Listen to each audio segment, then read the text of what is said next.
Chris Ross joining us from Land Grant Gauntlet. Please join him there for the best in Big 12 football coverage, and also his podcast, Quick Slant. And we can find that right on the website, correct, Chris?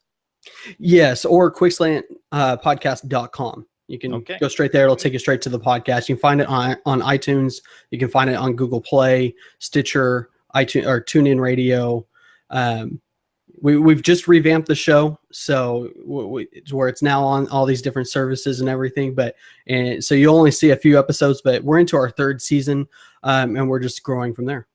Very good. Good stuff. So we're matching up, hypothetically, the Pac-12 against the Big 12. It's stemming from a discussion we had last week when we were discussing the Big 12's place within the Power 5 structure on the field for 2017. So what this has kind of become is these hypothetical matchups. But what I've gained from this, Chris, is your perspective on each Big 12 team as we've gone through. So it served as a kind of an extended preview of the season and look into these teams and where they could place coming up this fall.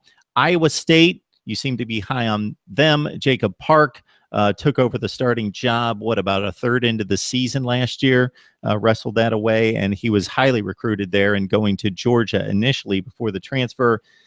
We knock Oregon out of the equation because of the two teams we need to eliminate in the Pac-12. So we move it to Arizona State, a team that had one matchup against the Big 12 last year and had one of those shootouts that we come to know and love with the Pac-12 going up against Texas Tech in particular. So Arizona State taking on Iowa State. Yeah, and we see Arizona State play Texas Tech again this year. That's not a matchup I like.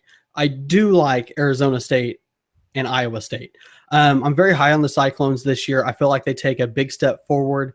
They played a lot of games very close. Despite their record, they played a lot of games very close, and they got better as the season went on, as they kind of got more comfortable with Coach Matt Campbell's offense. And then Jacob Park is a very, very good quarterback, very underrated. He has a big arm.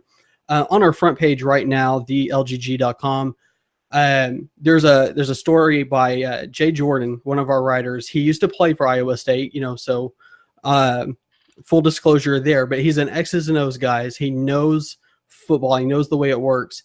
And we have a rankings out looking at Big 12 quarterbacks from just pure arm talent. We're not talking leadership or mobility or decision-making or anything like that, just arm strength and the ability to make all the throws.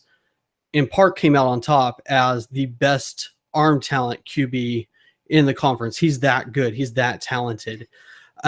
So I think you saw what Iowa State did to Texas Tech last year. Just out of nowhere, just obliterated the Red Raiders. I think that's indicative of the type of team that we could see this year. I think they take a big step forward. So I like them in that matchup. I think they get Arizona State there. I think they get them 6 or 7 of the games.